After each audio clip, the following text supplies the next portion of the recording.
ఇప్పుడు నేను అసలు విషయానికి వస్తా. ఇప్పుడు మీరు సెక్యూరిటీ రివ్యూ కమిటీ అన్నారు.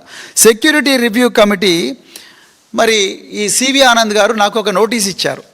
ప్రవీణ్ కుమార్, నీకు కూడా సెక్యూరిటీ తగ్గిస్తున్నాం, నీ బుల్లెట్ ప్రూఫ్ వాహనాన్ని రద్దు చేస్తున్నాం, ఇగో నీ మీద మాకేం లేదు, కానీ మీకు సెక్యూరిటీ రివ్యూ కమిటీ నీకు భద్రత తగ్గించామని రికమెండ్ చేసింది అన్నాడు. అందులో చెప్పుకుంటా ఆయన నాకు ఒక లెటర్ రాసిండు సివి ఆనంద్ గారు. ఆ లెటర్లో ఏం రాసిండయా అంటే, తెలంగాణ ప్రజలు జాగ్రత్తగా వినాలి ఈ విషయం. Security provided by the state is preventive, dynamic and threat based. It is neither permanent nor attached to the status, office, rank or past service of any individual. Its nature and scale are periodically reviewed with reference to the prevailing threat perception, the capability and intent of the threat source, individual vulnerability and overall internal security situation. అంటే నేను ఏం చెప్పాలనుకున్నాడంటే, ఒక వ్యక్తి గతం వల్లనో, లేకపోతే ఒక వ్యక్తి స్టేటస్ వల్లనో, ఒక వ్యక్తి పలానా ఆఫీస్లో ఉన్నాడనో, ఒక వ్యక్తికి ఒక పలానా ర్యాంక్ ఉందనో సెక్యూరిటీ గవర్నమెంట్ ఇవ్వదు. Point number 1. Point number 2, government ఎప్పుడు కూడా సెక్యూరిటీ ఒక ఉపద్రవాన్ని ఆపడం కోసం, ఒక వ్యక్తి హత్య జరుగుతుంటే హత్య జరిగే అవకాశాన్ని తగ్గించడం కోసం మాత్రమే, అదేవిధంగా ఇతనికి ముప్పు ఉందా లేదని చూసిన తర్వాత మాత్రమే ఆయనకు సెక్యూరిటీ ఇస్తారని గౌరవ డీజీపీ గారు పారా నెంబర్ 6లో మాకిచ్చిన నోటీసులో, ప్రవీణ్ కుమార్కి ఇచ్చిన నోటీసులో రాశారు. ఇది అందరికి కూడా జనరల్గా వర్తిస్తుందని వారు చెప్పకనే చెప్పారు. కరెక్ట్. సో బాగుంది, ఇప్పటివరకు మంచిగా ఉంది. కానీ ఇప్పుడు నేను అసలు విషయానికి వస్తా. అయ్యా డీజీపీ గారు, రేవంత్ రెడ్డి గారు, మరి మీ ఆదేశాల మేరకే నేను చేసిన, ఆయన ఎవరు అడిగినా కూడా నాకేం తెలుసు, సీఎం గారు ఏమన్నారు చేసినా అని ఆయన అంటున్నారు. సో మేము చేసినంత పని మీరు ఎక్కడ చేసిండని కొంతమంది అధికారులను అడిగినట్టుగా నాకు తెలిసింది. సరే, అవన్నీ ఆ విషయాలకు, ప్రొఫెషనల్ విషయాలకు నేను పోను, ఇది వేదిక కాదు, నేను మాట్లాడను వాటి గురించి. కానీ నేను ఒక పాలసీ మ్యాటర్ మీద మాట్లాడతా. ఇప్పుడు మైనంపల్లి హనుమంతరావు ఉన్నాడు. మైనంపల్లి హనుమంతరావు ఏం కోంబింగులు చేసిండని, ఏ అల్ఖాయిదా తీవ్రవాద సంస్థ, లేకపోతే ఏ లష్కర్ ఏ తొయ్యబా, ఏ జైషే మహమ్మద్, ఏ సిపిఐ మావోయిస్టులు మైనంపల్లి హనుమంతరావును టార్గెట్ చేస్తారు అని చెప్పి ఆయనకు 2+2 గన్మెన్ ఇచ్చారు. చెప్పాలి డీజీపీ గారు, ఎందుకంటే now you have clearly mentioned that the security provided by the state is preventive, dynamic and threat based. It is neither permanent nor attached to the status, office, rank or past service of any individual, not just Praveen Kumar, any individual, not just Petti Sudarshan Reddy, any individual. మరి అట్లేటప్పుడు మైనంపల్లి హనుమంతరావు గారికి 2+2 gunmen ఎందుకు ఇచ్చారు? DGP గారు చెప్పాలి. పెద్ది సుదర్శన్ రెడ్డికి ఒక న్యాయం, మైనంపల్లి హనుమంతరావుకి ఇంకో న్యాయమా? కొండా మురళి, ఆయన ఎమ్మెల్సీ కాదు, ఆయన ఒక కార్పొరేషన్ చైర్మన్ కాదు, వారు కేవలం మంత్రి కొండా సురేఖ గారి భర్త.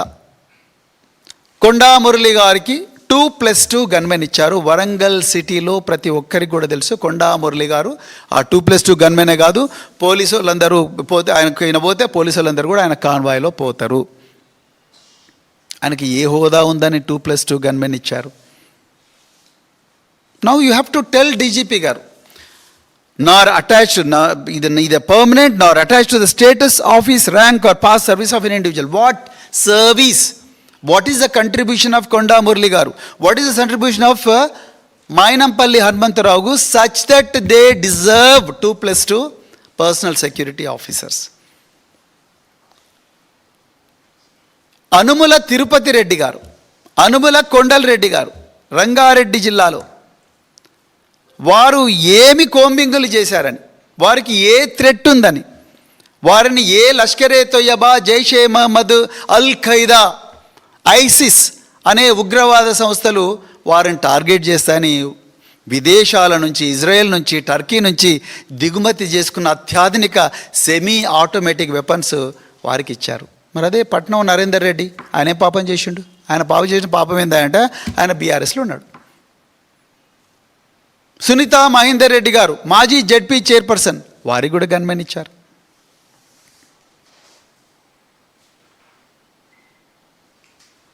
ఎట్లిచ్చారు?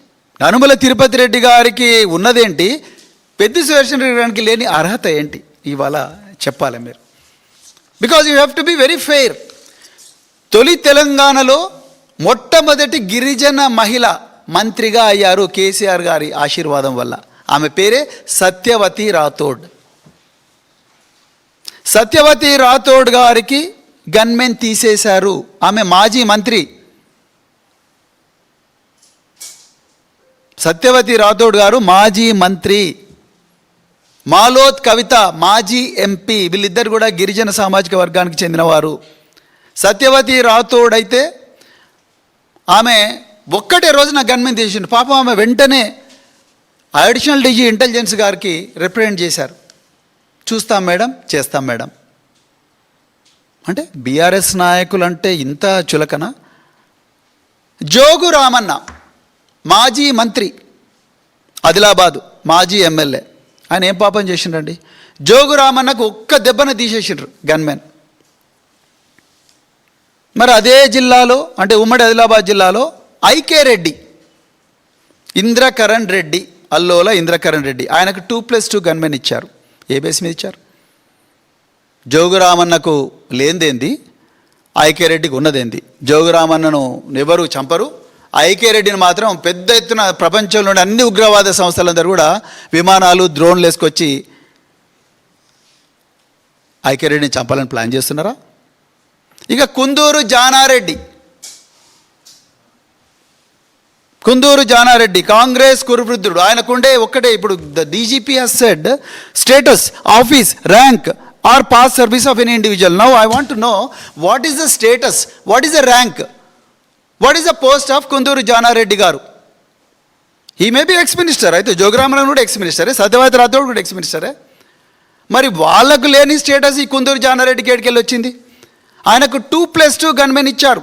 నాకు ఎవరో చెప్పారు ఆయనకు అత్యాధునిక బుల్లెట్ ప్రూఫ్ వాహనం కూడా ఇచ్చారని, ఇంటి దగ్గర గార్డు కూడా పెట్టారని. ఆయన ఇద్దరు పిల్లలు, ఒక ఆయన ఎంపీ కావచ్చు, ఒక ఆయన ఎమ్మెల్యే కావచ్చు, జైవీర్ రెడ్డి, రఘువీర్ రెడ్డి ఉన్నారు, వాళ్ళు కావచ్చు. కానీ who is Jana Reddy now? What is his status? ఆయన స్టేటస్ కేవలం రేవంత్ రెడ్డి గారికి రాజకీయ గురువుగా ఉండడమేనా? ఏంది ఆయన స్టేటస్? నల్గొండలో ఏ నాయకుడు అని చెప్తారు. మరి ఇప్పుడు అందరికీ అట్లటప్పుడు బీఆర్ఎస్ ప్రభుత్వంలో కూడా కాంగ్రెస్ ఎక్స్ఎమ్మెల్యేలకు కేసీఆర్ గారు అరే పాపం ప్రజాప్రతినిధులు వీళ్ళకి రకరకాల ప్రాబ్లమ్స్ ఉంటాయి అని చెప్పి చాలామంది కూడా గన్మెన్ ఇచ్చారు. ఆ రూలు మీరు కూడా పాటించాలి కదా. మరి మాకు కూడా ప్రాబ్లమ్స్, పెద్ది సుదర్శన్ రెడ్డికి ప్రాబ్లం లేకపోతే ఆయన వెపన్ ఎందుకు పెట్టుకుంటాడు? 30 సంవత్సరాల నుంచి ఇదే తీవ్రవాద ప్రభావిత ప్రాంతాల్లో పనిచేసిండు కదా. ఆయన మీద మీకు ఎందుకు కనికరం రావడం లేదు? ఓకే, మీరు ఆయన ఆరోగ్యం బాగాలేనప్పుడు మీరు గ్రీన్ ఛానల్ ఇచ్చారు. రేవంత్ రెడ్డి గారు హృదయపూర్వక ధన్యవాదాలు మీకు. వరంగల్ నుంచి సికింద్రాబాద్ హాస్పిటల్ తీసుకురావడానికి గ్రీన్ ఛానల్ ఇచ్చారు. మీకు, వరంగల్ పోలీస్ కమిషనర్కు, డీజీపీ గారికి, అదేవిధంగా మల్కాజ్గిరి పోలీస్ కమిషనర్కు, మీ అందరికి కూడా హృదయపూర్వక ధన్యవాదాలు. ఇట్లనే చేయండి. సంతోషం, థ్యాంక్ యూ వెరీ మచ్. కానీ ఆయన గుండెపోటు రాకన్నా ముందు జరిగిన విషయాల గురించి నేను మాట్లాడుతున్నాను. ఈరోజు ఆయన సజీవంగా ఆయన ఇంకా అంటే ఆనందంగా మా మధ్యలో ఉండేవాడు.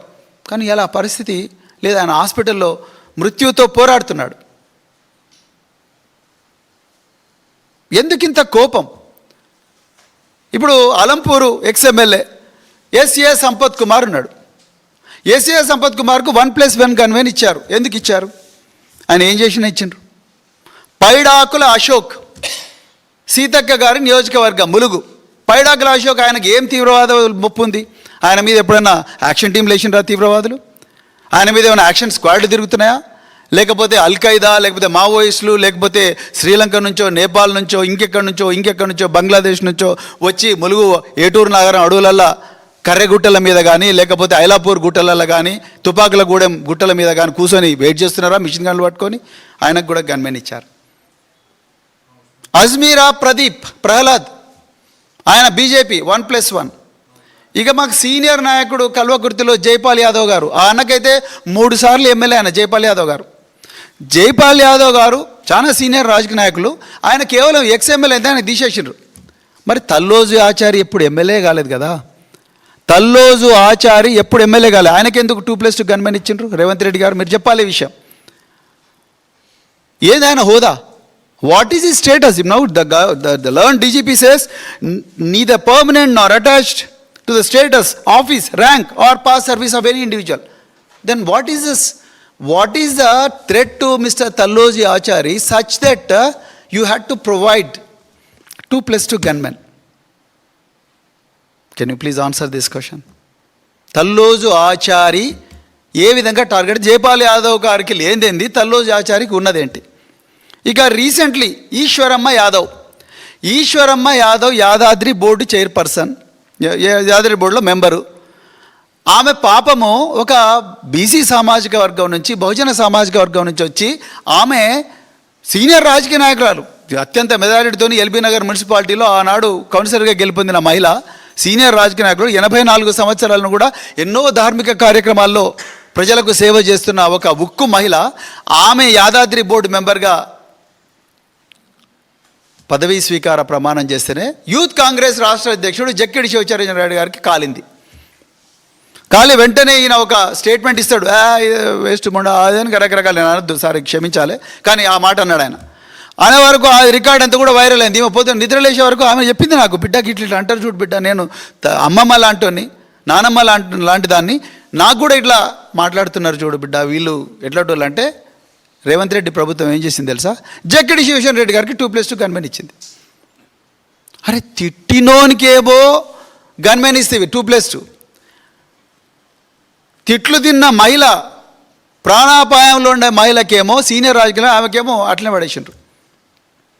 అంటే ఇంత దుర్మార్గం ఉంటుందా? మీరు ఆలోచించండి. ఇక పోలీసు శివకుమార్ యాదవ్ అని presidents police medal for gallantry తెచ్చుకున్న ఇన్స్పెక్టర్, తెలంగాణ పోలీస్ డిపార్ట్మెంట్లో ఒక ఆనిముత్యం లాంటోడు. ఆయనను బిడ్డ నువ్వు అమ్మకు పుట్టినవా, కొడుకాన్ని సంగతి చూస్తా అని చెప్పి హోంగార్డులను పోలీసులను ఇష్టం వచ్చినట్టు పొట్టు తిట్టిన తూర్పు జగ్గారెడ్డి గారికి 2+2 గన్మెన్ ఇచ్చిండ్రు. ఏ బేసిస్ మీద ఇచ్చిండ్రు?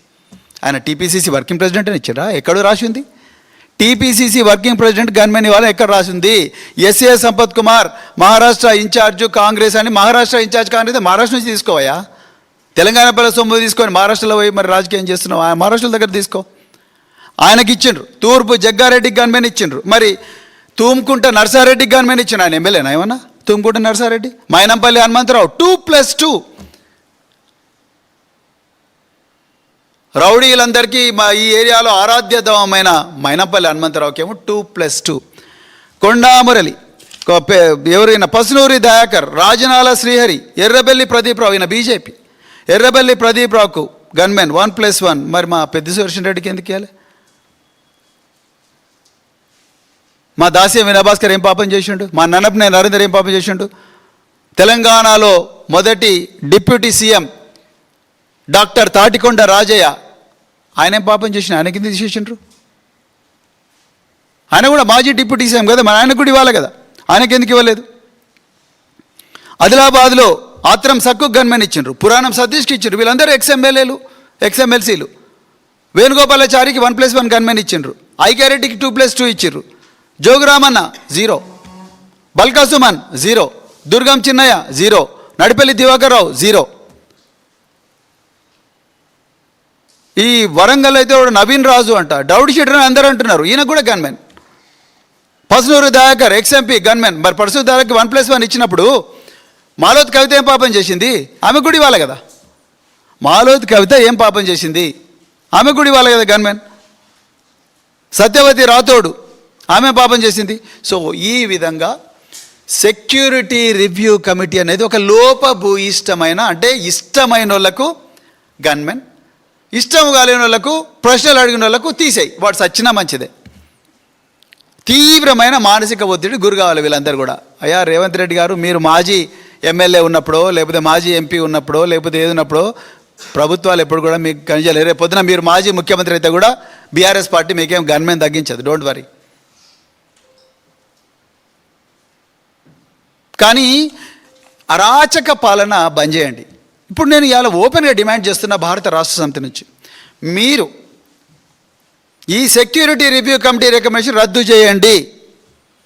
పాత దానికి పోండి, మళ్ళీ ఒకసారి పునఃసమీక్షించండి. ఈ విషయాలను మీరు ప్రజల ముందర పెట్టండి. Because this is public money. The gunmen that you are providing, the bullet proof vehicles you are giving, the diesel that you are providing is all public money. It should be, మీ DGP garu అన్నారు, it should be based on clear threat, credible threat. ఇప్పుడు మీరు నాకు చెప్పాల్సింది మైనంపల్లి హనుమంతరావు గారికి ఎక్కడి నుంచి threat ఉంది చెప్పాలి. తూర్పు జగ్గారెడ్డికి ఎక్కడి నుంచి థ్రెట్ ఉంది? రౌడీ షీట్ల నుంచి థ్రెట్ ఉందా? ఆ రోజు సంగారెడ్డిలో 2 రౌడీ షీట్లను తీసుకొని పోయింది కదా, వాళ్ళ నుంచి థ్రెట్ ఉందా? మైనంపల్లి హనుమంతరావుకి రౌడీ షీట్ల నుంచి థ్రెట్ ఉందా? మరి ఆయనకు థ్రెట్ ఉన్నప్పుడు ఎర్రోళ్ళ శ్రీనివాస్కి ఎందుకు లేదు? ఆయన కూడా ఉండాలి లెక్క ప్రకారం. బల్కసుమన్ కూడా ఉండాలి. కొప్పులేశ్వర్ కూడా 2+2 ఇవ్వాలి. జోగురామన్నకు కూడా గన్మెన్ ఇవ్వాలి. ఐక్యారెడ్డికి ఒక న్యాయం, జోగురామన్నకి ఇంకో న్యాయం ఎట్లుంటుంది? జైపాల్ యాదవ్కి ఒక న్యాయం, ఉప్పల వెంకటేష్కి ఒక న్యాయము, తల్లోజ్ ఆచారకు మరో న్యాయం. అంటే నువ్వు బీజేపీ కాంగ్రెస్ దోస్తి, బాయి ఎర్రబెల్లి ప్రదీప్రావుకి ఒక న్యాయము, దాస్య వినయభాస్కర్కి ఇంకో న్యాయము. ఈ విధంగా మీరు ముసుగులో గుద్దులాట కాదు. ఐ డిమాండ్ ద గవర్నమెంట్, మీరు దయచేసి threat perception reports, security review committee recommendations ఏ బేసిస్ మీద చేసిండ్రు ఆ విషయాలు ప్రజల ముందర పెట్టాలి. ఇది ప్రజాస్వామ్యం. ఇక్కడ ఇది సీక్రెట్, మేము చెప్పము, వాళ్ళ ప్రాణాలకు ముప్పు అంటే మరి మా ప్రాణాలకు కూడా ముప్పు ఉన్నది, మా పెద్దిశ్వర రెడ్డి ప్రాణాలకు కూడా ముప్పు ఉన్నది. అందుకొరకైతే అంత తీవ్రమైన ఒత్తిడికి లోనైండు. ఇలా హాస్పిటల్లో పోరాడుతూ ఉన్నాడు ఆయన. ఎవరికి చెప్పుకోవాలి? వాళ్ళ కుటుంబ సభ్యులు. మీకు చెప్తారా రేవంత్ రెడ్డి గారు? పైడాకుల అశోక్ న్యాయము, పైడాకుల అశోక్ ఒక న్యాయము, సత్యవతి రాథోడ్కు మరొక న్యాయం ఉండదు కదా, మాలోత్ కవితకు ఒక న్యాయము, సునీత మహేందర్ రెడ్డికి ఇంకొక న్యాయం ఉండదుగా, పట్నం నరేందర్ రెడ్డికి ఒక న్యాయము, అనుముల తిరుపతి రెడ్డికి కొండలరెడ్డికి ఇంకో న్యాయం. అనుముల తిరుపతి రెడ్డి మీద థ్రెట్ పర్సెప్షన్ రిపోర్ట్ ఏమున్నది? ముఖ్యమంత్రి బంధువులే ఆయన హోదా అయితే, ముఖ్యమంత్రి సోదరుడు ఆయన హోదా అయితే, షో మీద ఎల్లో బుక్, ఆ బ్లూ బుక్కో ఎల్లో బుక్ ఉంటుందిగా సెక్యూరిటీ ప్రోటోకాల్స్లో, అందులో ముఖ్యమంత్రి బంధువులు వాళ్ళందరికీ కూడా అత్యాధునిక ఆయుధాలతో బీపీ కార్లు ఇవ్వాలి, అత్యాధునిక ఆయుధాలు ఇవ్వాలని ఎక్కడ రాసినదో దయచేసి ఆ విషయాలు ప్రజల ముందర పెట్టండి. జానారెడ్డి గారికి 2+2 గన్మెన్ ఇవ్వాలని, బీపీ కార్ ఇవ్వాలని, ఇంటి ముందర గార్డు పెట్టాలని ఎక్కడ రాసున్నది? ఆయన హోదా కేవలం రేవంత్ రెడ్డి గారికి దోస్తు కావడం వల్లనేనా ఏంటి? ఎక్కడ రూల్? అందుకొరకే అర్జెంటుగా థ్రెట్ పర్సెప్షన్ రిపోర్ట్స్ ఇవన్నీ కూడా బయట పెట్టాలి. అదేవిధంగా ఫహీం ఖురేషి, అదేవిధంగా వాసవి బిల్డర్స్ అనేటోడు ఎవడైతే విజయ్ కుమార్ ఉన్నాడో వాడు, ఈ ఫహీం ఖురేషి కలిసి ఈ పెద్ది సుదర్శన్ రెడ్డి గారి మీద చేసిన కుట్ర అవుతుందో ఆ కుట్ర బహిర్గతం కావాలి, బరాబర్ కావాలి. బీఆర్ఎస్ పార్టీ తప్పకుండా దీన్ని సీరియస్గా తీసుకుంటుంది. అదేవిధంగా బీఆర్ఎస్ పార్టీలో ఇప్పటికి కూడా ముప్పు ఎదుర్కొంటున్న ఎమ్మెల్యేలు కానీ, ఎక్స్ఎంపీలు కానీ, ఎక్స్ఎమ్మెల్యేలు కానీ వాళ్ళకు కూడా భద్రత వెంటనే పునరుద్ధరించాలి. బీరం హర్షవర్ధన్ రెడ్డి గారు, అదేవిధంగా ఇంకా 5-6 మంది ఎక్స్ఎమ్మెల్యేలు గౌరవ హైకోర్టుకు పోయి వాళ్ళు ఒకటి తెచ్చుకున్నారు, ఆర్డర్ తెచ్చుకున్నారు. ఆ ఆర్డర్ను కూడా మీరు హానర్ చేయడం లేదు. ఎందుకు అంటే కోర్టులు అంటే నిన్న రంగనాథ్ గారిని తీసేయమని కోర్టు ఏ విధంగా అయితే ఆర్డర్ ఇచ్చిందో, మీరు డివిజన్ బెంచ్ పోతాము, ఎక్కడ పోతాము, అక్కడ పోతామని ప్రభుత్వంలో ఎవరిని ఎక్కడ నియమించుకోవాలో మా హక్కు అని మీరు అంటున్నారు కదా రేవంత్ రెడ్డి గారు. మేము కూడా ఏమంటున్నామంటే మాకు ముప్పున్నప్పుడు మమ్మల్ని కాపాడడం ప్రభుత్వం హక్కు. దానికోసమే మేము కోర్టు గడప దొక్కాము, న్యాయస్థానం గడప దొక్కాము. గౌరవ న్యాయస్థానం మా బాధను అర్థం చేసుకొని ఒక ఆర్డర్ ఇచ్చింది. ఆర్డర్ ఇచ్చినప్పుడు ఆర్డర్ చూపాలి కదా. పెద్ద సుదర్శన్ రెడ్డి గారు పోయి ఆర్డర్ వరంగల్ కమిషనర్కి ఇస్తే, సార్ నాకేం తెలియదు ఎస్ఆర్సీ పోయి అడగన్నట్టు. ఎవరు ఎస్ఆర్సీ? ఏ చెట్టు కింద ఉంటాడు ఎస్ఆర్సీ? ఏ బతుకమ్మ కుట్టను ఉంటాడు ఎస్ఆర్సీ? ఏ హుసేన్ సాగర్లో ఉంటాడు ఎస్ఆర్సీ? ఎస్ఆర్సీ పేరు చెప్పి మా జీవితాలను, మా ప్రాణాలకు ముప్పు తీసుకొస్తే మాత్రం ఊరుకునేది లేదు. ఇంకా చివరిగా మీరు బుల్లెట్ ప్రూఫ్ కార్లు అన్నారు. అయ్యా, కర్ణాటకలో బుల్లెట్ ప్రూఫ్ కార్స్ మినిస్టర్లకు లేవు, కేరళలో లేవు, తమిళనాడులో లేవు, మహారాష్ట్రలో లేవు, ఒరిస్సాలో లేవు. మరి తెలంగాణలో ఎందుకు మినిస్టర్లకు? మీరే అన్నారు, డీజీపీ గారు ఏమన్నారు? ఆయన ఇచ్చిన డాక్యుమెంట్ ఏం చెప్పిండు? Government of India has declared that left wing extremism has been effectively eliminated with the armed underground cadres having either surrendered, been arrested or neutralized. Telangana has likewise emerged as a Naxal-free state and with no active underground Maoist leaders or cadres operating within the state. అప్పుడు తీసేయండి మంత్రులందరికీ కూడా. ఎందుకు వాళ్ళకు? మంత్రులకు, విప్పులకు, జానారెడ్డికి వీళ్ళందరికీ ఇచ్చిండ్రుగా. ఇంకా కొంతమంది police అధికారులు మీకు దగ్గర ఉండే వాళ్ళకి వాళ్ళందరికీ అట్లనే పెట్టుకున్నారు కదా, అందరికి తీసేయండి. మరి వాళ్ళకొక న్యాయము పెద్ద సుదర్శన్ రెడ్డికి ఇంకో న్యాయం ఉండకూడదుగా, వాళ్ళకొక న్యాయము సత్యవతి రాథోడ్ గారికి ఇంకో న్యాయం ఉండకూడదుగా. Be fair. దీని మీద మేము తప్పకుండా న్యాయస్థానాన్ని ఆశ్రయిస్తాం, పోరాటం చేస్తాం. మీరు ప్రజాధనంతో మీరు మీకు ఇష్టమైన వాళ్ళకే గన్మెన్లను ఇచ్చుకొని వాళ్ళ హోదాను పెంచి మా ప్రాణాలకు మాత్రం ప్రమాదం కల్పిస్తే ఈ విధంగా ఒక పెద్ది సుదర్శన్ రెడ్డి లాంటి వాళ్ళు తీవ్ర అస్తత్వతకు గురయ్యే ప్రమాదం ఉన్నది. నేను మళ్ళీ చెప్తున్నా, మీరు మాకు గ్రీన్ ఛానల్ ఇచ్చారు, very very we highly appreciate it and we thank you. But అసలు ఆ పరిస్థితే రాకుండా చూసే అవకాశం ఉన్నది. అందుకొరకే దీని మీద పూర్తి స్థాయి విచారణ జరగాలి. మేము తప్పకుండా గౌరవ న్యాయస్థానాన్ని ఈ ఎస్ఆర్సీ పేరు మీద బీఆర్ఎస్ నాయకులను గొంతు నొక్కాలని ప్రయత్నం చేసి ఏదైతే ప్రయత్నం జరుగుతూ ఉన్నదో, అక్రమ కేసులు పెట్టే ప్రయత్నం జరుగుతూ ఉన్నదో, దీని మీద తప్పకుండా మేము న్యాయస్థానాన్ని ఆశ్రయిస్తాం. అవసరం అనుకుంటే ఒక ప్రజా ప్రయోజనాల వాద్యం, పబ్లిక్ ఇంట్రెస్ట్ లిటిగేషన్ వేసి అసలు ఈ సెక్యూరిటీ అనేది ఎట్లా ఘోరంగా మరి మిస్యూజ్ అవుతూ ఉన్నది దాని మీద కూడా మేము చేస్తామని చెప్తూ, మరొకసారి పెద్ది సుదర్శన్ రెడ్డి గారు వెంటనే కోలుకోవాలని చెప్పేసి ఆ భగవంతుని ప్రార్థిస్తూ మరి మీ అందరికీ కూడా మరొకసారి హృదయపూర్వక ధన్యవాదాలు చెప్తూ, జై తెలంగాణ, జై కేసీఆర్.